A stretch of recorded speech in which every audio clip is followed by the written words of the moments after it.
Le verset biblique d'aujourd'hui provient d'un seul endroit, Genèse chapitre 15, versets 18 à 21. Suivez ma lecture. En ce jour, le Seigneur fit alliance avec Abraham en disant, je donne à tes descendants ce pays, depuis le fleuve d'Égypte jusqu'au grand fleuve, le fleuve d'Euphrate, le Kénien, le Kénazien, le Cadmonien, le Héthien, le Parasite, le Réphiam, l'Amorite, le Cananéen, le Girgachien et le Jébusien. Telle est la parole de Dieu.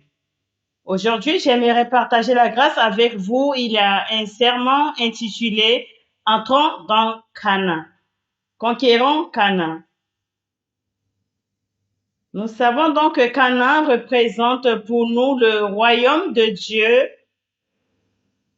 dans lequel nous devons entrer, n'est-ce pas? D'accord? D'accord?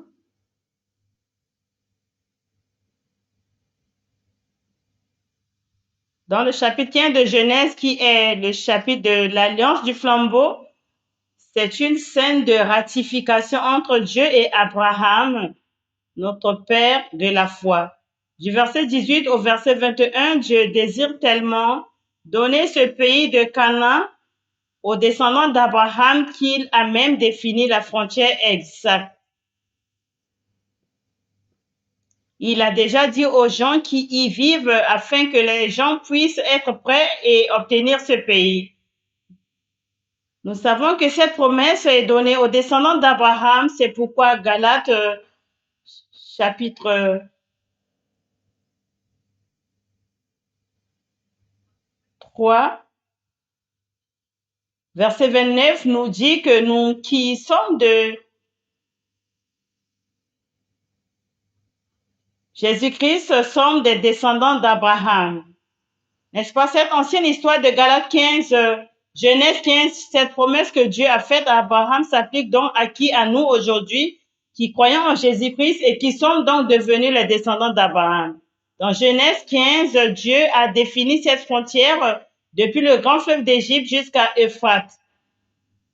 Vous savez que ce territoire était connu comme le trésor le plus fertile, le centre du monde entier, et que le jaune d'un œuf sera donné à qui? Les descendants d'Abraham. Et cette promesse nous est également donnée. Nous devons donc nous rappeler que vous devez être agressif même lorsque vous lisez ces passages en sachant que vous êtes le personnage central de toute cette histoire. Maintenant, je veux approfondir la question de Canaan parce que dans Ézéchiel chapitre 20, verset 6, il y a quelque chose de très intéressant. Dieu a choisi à l'avance cette terre pour les Israélites, ce qui signifie que Canaan n'a pas été donné simplement parce que cette terre existait à l'époque des descendants d'Abraham, mais que Dieu a spécifiquement choisi cette terre. D'accord? Nous ne voulons donc savoir pourquoi Dieu a fait cela et pourquoi Canaan est important pour nous. Nous devons donc nous pencher sur l'histoire pour comprendre cela. L'histoire va jusqu'au bout. Ne vous endormez pas, s'il vous plaît, d'accord? C'est une longue histoire. Vous allez commencer toute la journée depuis l'époque d'Adam, n'est-ce pas? Et aller jusqu'à l'époque, n'est-ce pas? Sinon, s'il n'y a pas de raison d'étudier cela, mais nous, avec l'Apocalypse 21, dans les nouveaux cieux et la nouvelle terre dont nous allons écrire comme le royaume de Dieu. Versets 5 et 9. D'accord? Quelque chose d'extraordinaire se passe. Quel est le premier homme? Adam tombe. D'accord? C'est cet homme qui a été créé de Dieu avec l'image de Dieu. Et quand il a rejeté la parole de Dieu, il est tombé. Donc nous disons que c'est la chute d'Adam.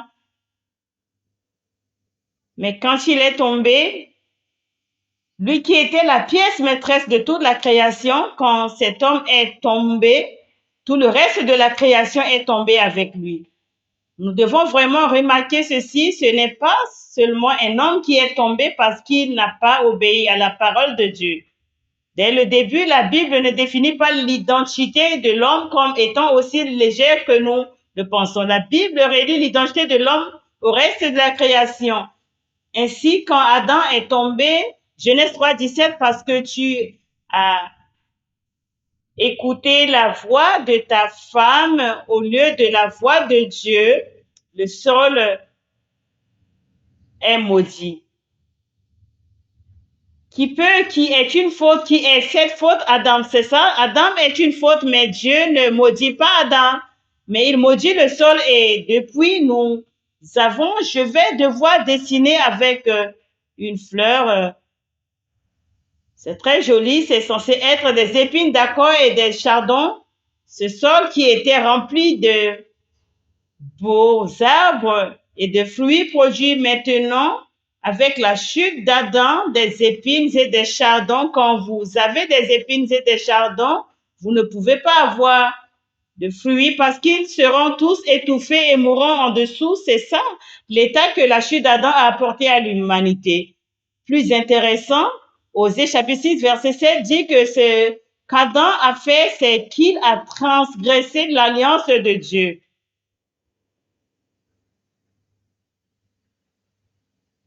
Il a transgressé l'alliance de Dieu. Dans Genèse chapitre 3, verset 4, ne parle pas de l'alliance avec Dieu, n'est-ce pas? Mais Osée chapitre 6, verset 7 nous dit qu'Adam a transgressé l'alliance avec Dieu. Nous voyons donc que c'est important. C'est l'équation, d'accord? Si vous oubliez quelque chose, souvenez-vous de cette partie. Dieu a mis dans le cœur d'Adam sa parole, c'est-à-dire son alliance, n'est-ce pas? Mais lorsque notre cœur ne retient pas la parole de Dieu, les conséquences sont dévastatrices, le sol est maudit.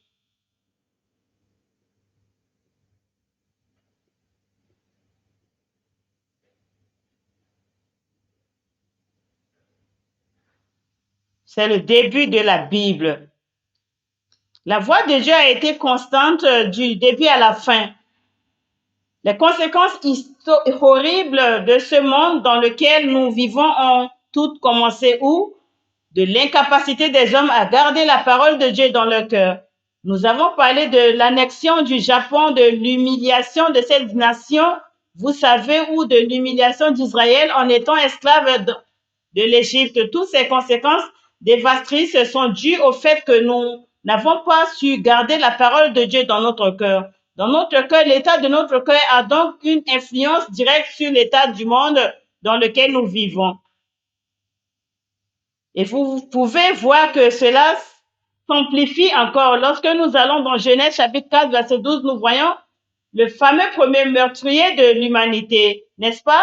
De qui s'agit-il? Caïn, le chapitre 4, verset 12 nous dit que le sol sera si terrible qu'il n'y aura plus de fruits pour Caïn. Je pense que nous faisons souvent cette expérience. Peu importe à quel point je semble travailler, parfois le résultat n'est pas au rendez-vous. Pouvez-vous imaginer la frustration que cela peut engendrer, n'est-ce pas? Voici donc la terre qui a été dispersée. Et la situation ne fait qu'empirer à l'époque de Noé. C'est dans le chapitre 6 de Genèse, le chapitre 6, verset 1 commence par qui?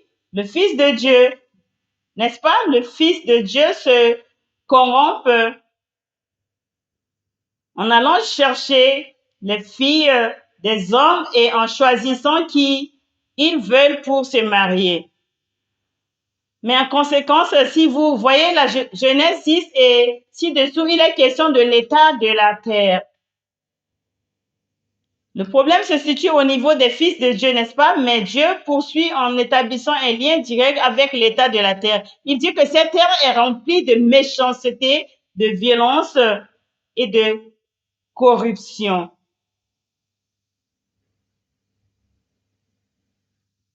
C'est pourquoi le jugement arrive. Encore une fois, demandons-nous à cause de qui? De fils de Dieu. Le bien-être de ces enfants de Dieu est donc directement lié au bien-être du monde entier. D'où le jugement. Je ne le savais pas, mais dans le huitième livre de l'histoire, la série sur la rédemption met vraiment l'accent sur ce point. La dévastation que les fils de Dieu ont apportée à ce monde, le jugement s'est abattu sur la terre. C'est dans Genèse chapitre 7, versets 4 et 6, 10, 12, 14 et 23. Tous ces versets, laissez-moi vous montrer que c'est exact. 12, verset 17, pardon, 17, 12, 17, 18, 24. Nous voyons donc que dans Genèse 7, Dieu indique à plusieurs reprises que le déluge s'est abattu sur la terre. La pluie est tombée sur la terre. Le jugement de Dieu s'est abattu sur la terre, n'est-ce pas? Cette terre est donc directement affectée à cause de qui? À cause des fils de Dieu. Je veux vraiment attirer notre attention sur l'importance de chacun d'entre nous. Et pas seulement pour notre salut personnel, mais aussi pour la restauration du monde entier. C'est ainsi que tout a commencé. Il s'agit donc de la période antédiluvienne, c'est-à-dire l'ère qui précède le déluge. Après le déluge, le nouveau monde est apparu, n'est-ce pas? Commençons donc par les nouveaux cieux et la nouvelle terre.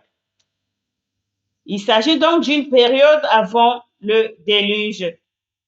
Deuxième période, diluvienne. Cela signifie la période avant le déluge. Ensuite, nous arrivons à la période de l'ancienne alliance. C'est ce que nous appelons l'ancienne alliance, l'Ancien Testament. Bien sûr, tout commence avec Abraham, notre figure principale aujourd'hui. C'est avec lui que Dieu promet en 2082 avant Jésus-Christ l'alliance du flambeau. Nous lisons dans Genèse 15, les versets 18 et 21. Dans notre texte principal, Dieu définit le droit de la terre qui avait été cultivée et détruite. Elle a été restaurée et détruite et maintenant Dieu définit à nouveau cette terre avec Abraham et il nomme une terre comme Canaan et il dit que je vais donner cette terre à tes descendants. Et c'est la raison pour laquelle nous sommes importants dans cette image. Et ensuite, nous voyons qu'il définit une terre comme ceci. Je veux que nous écrivions ceci ici. Obtenez ce Canaan. Il y a un fleuve d'Égypte jusqu'au fleuve d'Euphrate. D'accord? Il y a 10 tribus qui y vivent déjà. 10 tribus qui y vivaient déjà, ce qui veut dire que lorsque nous irons là-bas, nous devrons les chasser. Je ne m'en souviens pas. Il y a donc les Cananéens, les Canazites,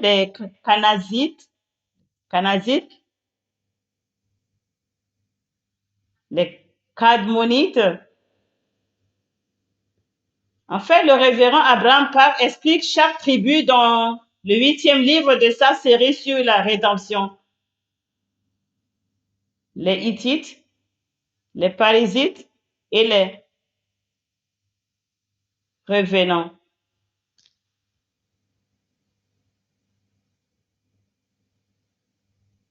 N'êtes-vous pas curieux de savoir qui sont ces gens, les Amorites, les Cananéens, les Girgashites, c'est les Jébusiens.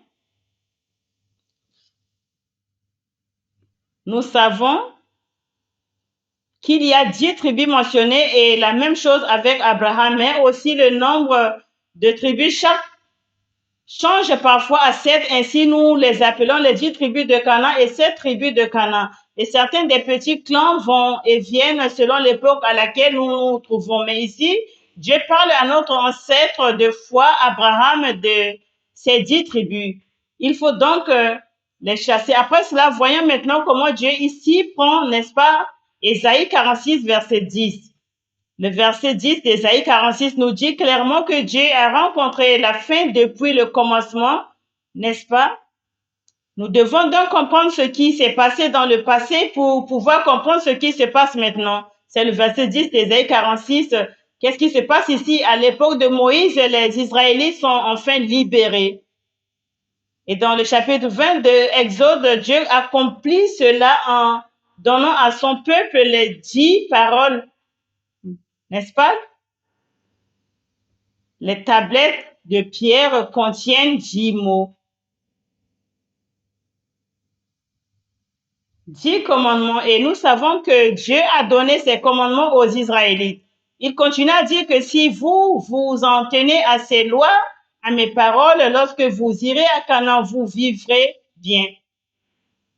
Il vous garantit une bonne vie, n'est-ce pas? Cela préfigure donc exactement ce qui est arrivé à Adam au commencement. N'est-ce pas? Que fait Dieu? Avant que nous n'allions dans la terre promise, Dieu commence par mettre la parole en nous. À l'époque des Israélites, Dieu a donné la parole sur la tablette de pierre. La pierre, c'est pas mal. Si on y grave quelque chose, c'est permanent, non? Donc, pour l'éternité, Dieu gravera la parole sur les tablettes de pierre et la donnera aux Israélites, n'est-ce pas? Ainsi, les Israélites passeront 40 ans dans le désert, puis ils entreront en Canaan. Bien sûr, pendant 16 ans, il y a la conquête de Canaan. Toutes ces tribus sont chassées. Mais nous devons remarquer que Dieu voulait vraiment tuer toutes ces tribus et se débarrasser d'elles aussi longtemps que cela se produirait, afin qu'elles se sentent bien au Canaan. D'accord? Laissez-moi deviner la question à nouveau. Pour que nous vivions bien en Canaan, la terre promise, tout ce que nous devons faire, c'est nous débarrasser de cette tribu cananéenne. Tu vois, les Israélites pensaient que tant qu'ils se débarrassaient de cette tribu physique, tout ira bien. Mais nous n'avons pas compris, d'accord? Nous ne comprenons pas pourquoi Dieu leur a dit de chasser ces tribus en premier lieu. Tout d'abord, la raison pour laquelle Dieu veut les chasser, c'est parce que ces gens le feront pécher contre Dieu. Ce n'est pas le peuple lui-même, d'accord? Ces gens amèneront le peuple élu à pécher contre Dieu. C'est pourquoi ils deviendront de pièges pour le peuple. C'est écrit dans Exode chapitre 23, verset 30 à 33. Exode 23, verset 33. Pouvons-nous lire ce verset ensemble, s'il vous plaît? Exode.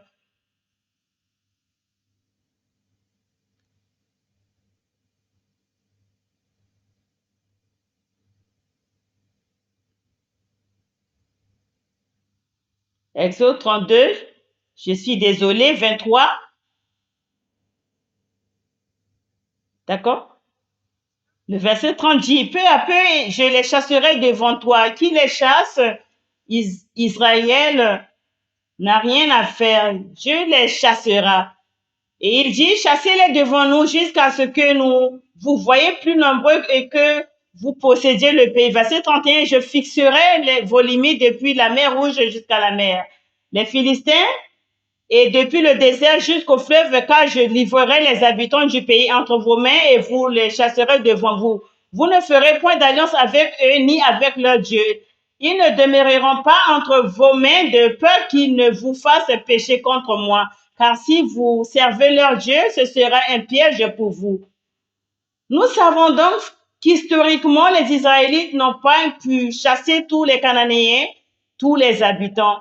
Mais le pire, c'est qu'ils n'ont pas compris un point d'Exode 23, verset 30 à 33, à savoir que ces gens les amèneront à pécher contre Dieu. Qu'est-ce que c'est donc passé dans ce pays où coulait le lait et le miel, et ils s'y trouvent. Néanmoins, ils ont rêvé de le chasser. Ils l'ont fait avec succès, n'est-ce pas? Mais néanmoins, ils ont été expulsés, n'est-ce pas? Ils ont été rejetés. La terre les a rejetés à cause de leur péché. Je suis tombée sur ce verset parce qu'il était dans le livre. Pouvons-nous tous nous tourner vers Ésaïe 24, verset 5? Ésaïe 24, verset 5.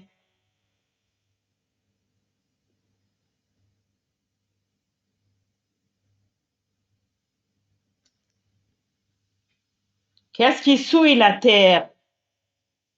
Qu'est-ce qui cause la pollution dans notre monde aujourd'hui?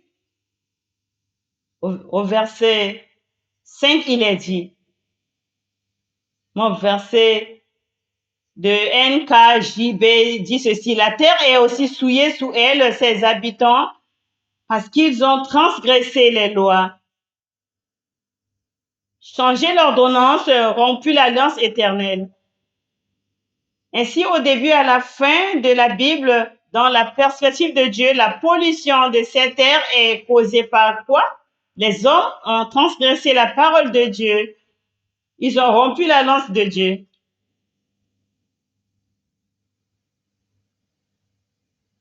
D'accord? Ainsi, même s'ils pensaient avoir conquis le pays, même s'ils pensaient que la majorité des Cananéens avaient été chassés, ils sont devenus le peuple principal de cette ville, n'est-ce pas? Pourtant, ils n'ont pas compris ce que disait Dieu. Quels sont donc les péchés qu'ils ont commis? L'adultère. C'est avoir une relation avec quelqu'un d'autre que son conjoint, n'est-ce pas? L'infidélité. L'idolâtrie, avoir des idoles, c'est aimer d'autres choses plus que Dieu. C'est aussi rompre l'alliance, c'est-à-dire ne pas faire confiance à Dieu. Et le quatrièmement est le meurtre, l'infusion du sang. L'effusion du sang. Vous savez, il y a des versets dans les Écritures qui disent que l'effusion de sang ne concerne pas seulement quelqu'un qui est quelqu'un pour tuer quelqu'un. On ne parle pas des parents qui tuent leurs parents pour l'adultère, n'est-ce pas? Les parents peuvent aussi faire couler le sang de leurs propres enfants pour le donner à d'autres dieux, n'est-ce pas? Je pense que c'est quelque chose que nous devons vraiment étudier et voir ce que cela signifie vraiment dans notre vie d'aujourd'hui. Quoi qu'il en soit, à cause de cela, les Israélites ont été chassés de la terre promise et ce jusqu'à la venue de Jésus-Christ. Il y aura toujours une sorte d'occupation ou de colonisation par tel ou tel royaume. Alors quand Jésus-Christ arrive enfin, ce qu'il fait, c'est cette ancienne alliance où Dieu inscrit la parole sur la tablette de Pierre et a donné la parole aux hommes. Et en leur donnant la parole maintenant, ils ont le pouvoir de chasser tous les Cananéens et de vivre en paix dans la terre promise, n'est-ce pas? Et donc Dieu a dit, la raison pour laquelle je voulais que vous conquériez Canaan pour vous donner Canaan, c'est que cela deviendra le centre du monde. Le centre du monde qui se trouve dans Ézéchiel chapitre 38, verset 12. Ézéchiel chapitre 30, verset 12 dit, les Israélites ayant la parole de Dieu deviendront maintenant le centre du monde.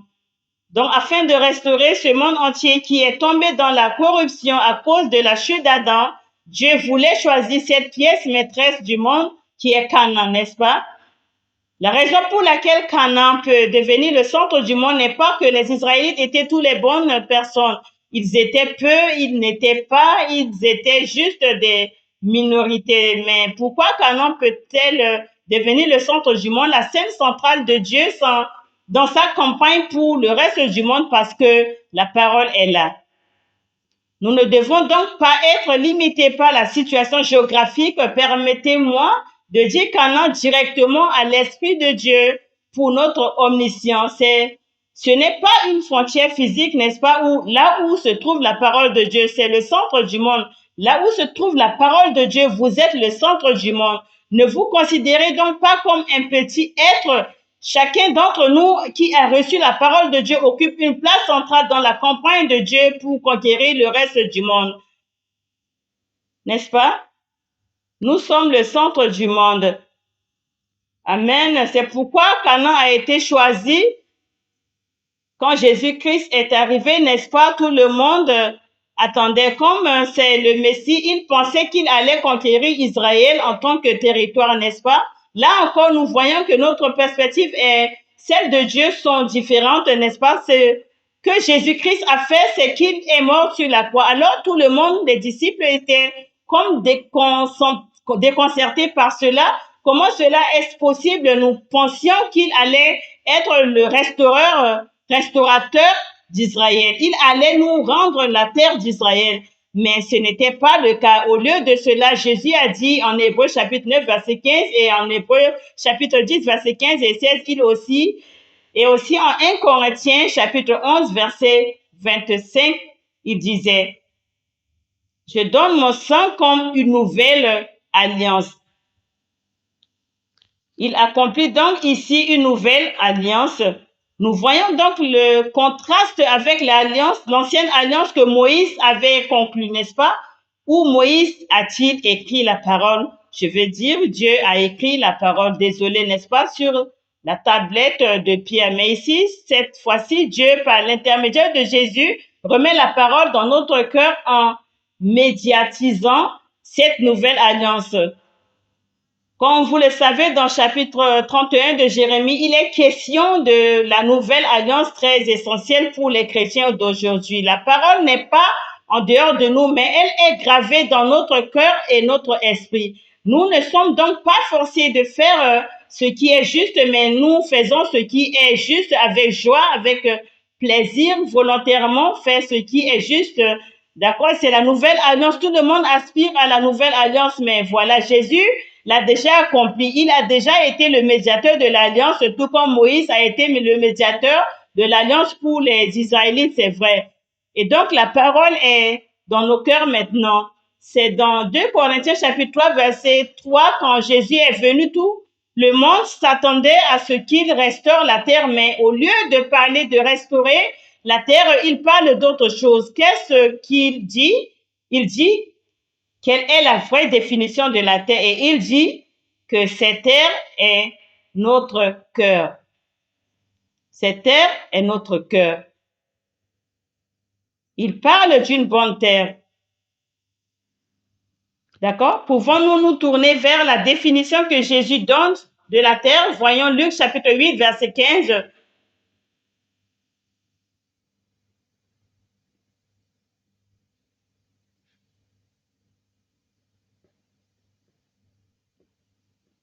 Luc chapitre 8, verset 15.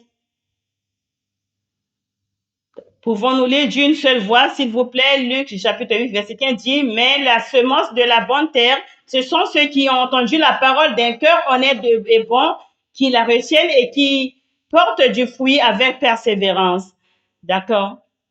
Donc, la bonne terre, le bon sol, la terre restaurée sont ceux qui, premièrement, doivent être là pour écouter la parole. Et deuxièmement, il faut avoir un bon cœur. Qu'un bon cœur?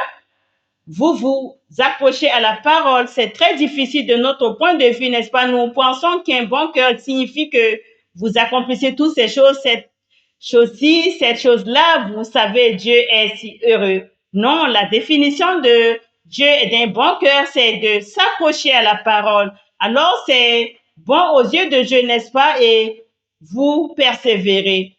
Nous savons que le mot persévérance est associé à la souffrance, au malheur, aux choses qui ne marchent pas, n'est-ce pas? Même si les choses ne vont pas dans le sens que l'on veut, on s'accroche à la parole dans la persévérance, alors le fruit vient. C'est la définition que Jésus donne d'une bonne terre. Et il dit, je suis venu ici pour cela, n'est-ce pas? Pour semer ma semence dans la bonne terre.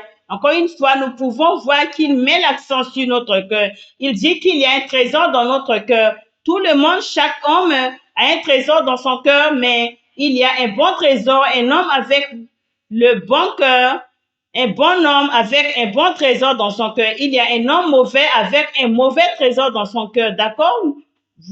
Nous voyons donc que Jésus touche à l'essentiel même, n'est-ce pas? Il aborde déjà le chapitre 3 de Genèse où Adam est tombé parce qu'il a perdu une parole de son cœur. Tournons-nous également vers Luc chapitre 6, verset 15. Luc 6, verset 15, d'accord? Il dit que l'homme bon fait sortir du bon trésor de son cœur et ce qui est bon, mais à l'inverse, l'homme mauvais tire du mauvais trésor ce qui est mauvais. Et le verset suivant de Tantong, car sa bouche parle de ce qui remplit son cœur. Wow. Je me suis répandue toute la journée d'hier. Je me suis répandue toute la journée d'hier parce que j'ai lu cela. Vraiment. Tout ce qui sort de notre bouche en ce moment, Dieu merci.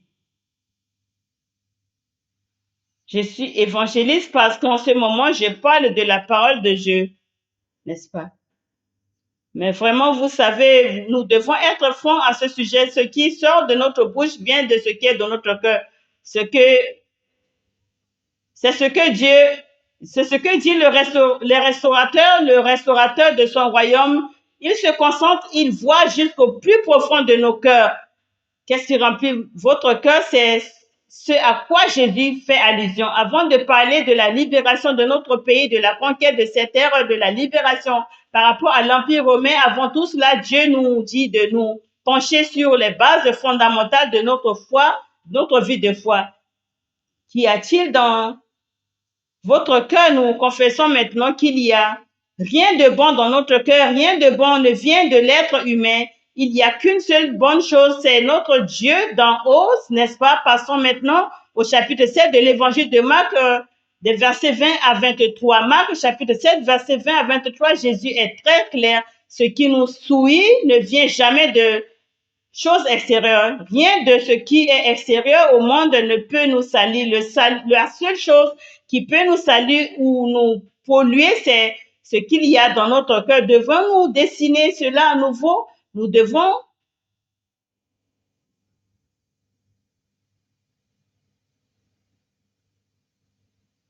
en quelque sorte lier cela aux habitants du pays de la terre promise, n'est-ce pas, ces 10 tribus. Jésus dit qu'il faut les chasser, n'est-ce pas, qui dit Jésus dans le chapitre 7 de Marc, voyons voir de notre cœur. D'abord, qu'est-ce qui vient de notre cœur? Pouvons-nous lire ce verset ensemble? Oui, d'abord. On est d'accord, lisons chapitre 7, verset 20 à 23. En effet, du dedans que viennent les mauvaises pensées, l'immoralité sexuelle, le vol, le meurtre, l'adultère, la cupidité, la méchanceté, la tromperie, la convoitise, les désirs, l'envie, la calomnie, l'orgueil, la sottise. Toutes ces choses vives viennent de l'intérieur. Ce sont elles qui nous souillent. J'ai choisi à dessein cette nouvelle traduction vivante parce que dans la version NASB, les mots sont si durs qu'on ne peut pas dire de quelle mauvaise chose il s'agit.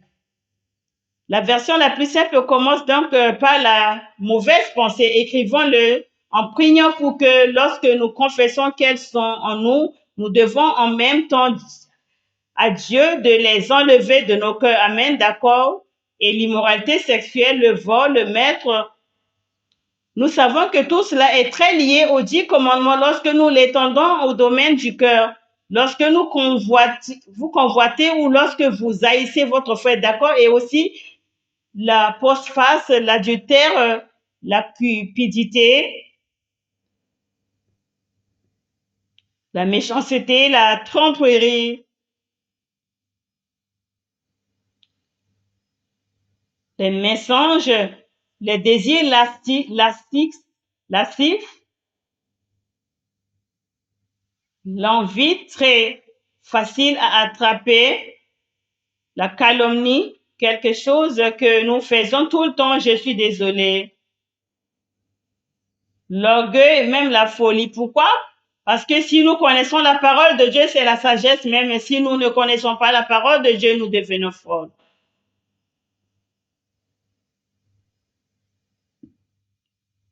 Voyez-vous le lien entre l'époque de l'Ancien Testament et l'époque de la Nouvelle Alliance après la venue de Jésus-Christ? Voici donc la première partie de la Bible, l'Ancien Testament et le Nouveau Testament.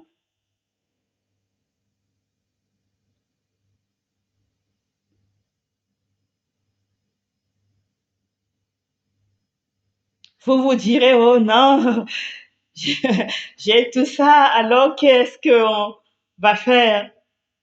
Nous pensons que si vous oubliez le fait qu'il est déjà venu, Jésus est déjà venu, n'est-ce pas?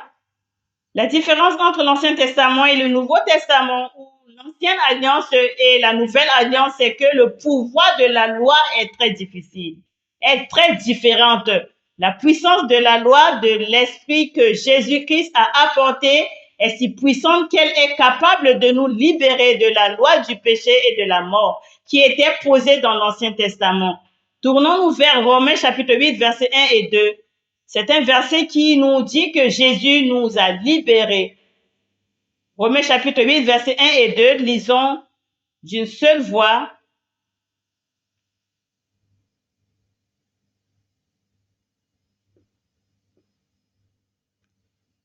Romains 8, 1 et 2, lisons d'une seule voix haute. Prêt, commencer. Il n'y a donc maintenant aucune condamnation pour ceux qui sont dans le Christ Jésus. Amen. Verset 2, car la loi de l'esprit de vie dans le Christ Jésus vous a libérés de la loi du péché et de la mort. Amen. Frères et sœurs, si j'ai abordé ce sujet, c'est parce que la création depuis la chute d'Adam jusqu'à aujourd'hui souffre. La Bible dit que le monde, la terre gémit et attend avec impatience l'apparition des fils de Dieu. Pourquoi, lorsque le Fils de Dieu rétabliront la parole dans leur cœur, le sol maudit sera également rétabli. Lisons le même chapitre, Romains chapitre 8, verset 19. Il s'agit de nous. Il s'agit de nous. Prêt, commencer. Car la création attend avec impatience la création des fils de Dieu. Verset 22. Verset 22. Prêt, commencer. Car nous savons que la création tout entière gémit et souffre des douleurs de l'enfantement jusqu'à ce jour. Ainsi, le monde, la création attend que nous gravions la parole de Dieu dans nos cœurs. Et quelle est cette bénédiction? Nous sommes ensemble dans une église, recevons cette parole qui nous raconte toute l'histoire du début à la fin, ce que cette création a subi pendant toutes ces années à cause de notre chute. Nous le savons maintenant. Peu importe que nous soyons jeunes ou vieux, hommes ou femmes, quelle que soit votre nationalité, puissons-nous retrouver l'alliance de Dieu dans nos cœurs. Je vous prie de croire que le monde qui nous entoure sera également restauré. C'est un principe de la Bible, c'est un principe de la parole de Dieu. À l'heure actuelle, la République de Corée est confrontée à une grave crise. Peut-être que personnellement, dans nos vies, nous sommes confrontés à de nombreuses difficultés. Le monde entier est confronté à de très nombreux problèmes, n'est-ce pas? Alors que nous pouvons nous faire maintenant, Jésus nous a déjà libérés de la loi du péché et de la mort, n'est-ce pas? Ce verset que nous avons lu tout le temps auparavant m'est apparu sous un jour nouveau après avoir regardé ceci. Et ce verset, la grande possibilité, la grande puissance que Dieu nous a donnée se trouve dans la deuxième Chronique, chapitre 7, verset 14. C'est le verset final de Corinthiens, chapitre 7, verset 14. Je suis désolée. De Chroniques, chapitre 7, verset 14 et l'Ancien Testament. De Chroniques, chapitre 7, verset 14, c'est pourquoi Dieu a restauré une parole dans notre cœur en premier lieu pour que cela se produise. 2 Chroniques chapitre 7 verset 14 et mon peuple qui est appelé par mon nom, c'est nous, amen, d'accord, premièrement en s'humiliant et 2 priant et 3 cherchant ma face et 4 détournant de leur mauvaise voie. D'accord? Lisons une fois de plus. 1, s'humiliant, 2, priant, 3, cherchant ma face et 4, se détournant de leur mauvaise voie. C'est tout ce que nous avons à faire. Cela ne coûte pas d'argent.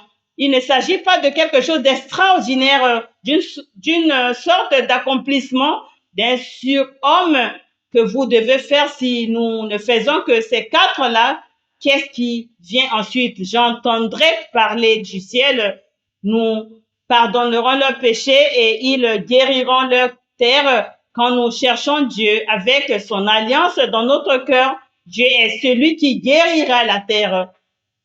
La seule façon dont cette terre peut être relevée de sa malédiction est quand Dieu l'enlève. Nous ne pouvons pas le faire, n'est-ce pas? Et Dieu n'attend que les fils de Dieu qui ont l'alliance dans leur cœur et qui cherchent sa face en s'humiliant.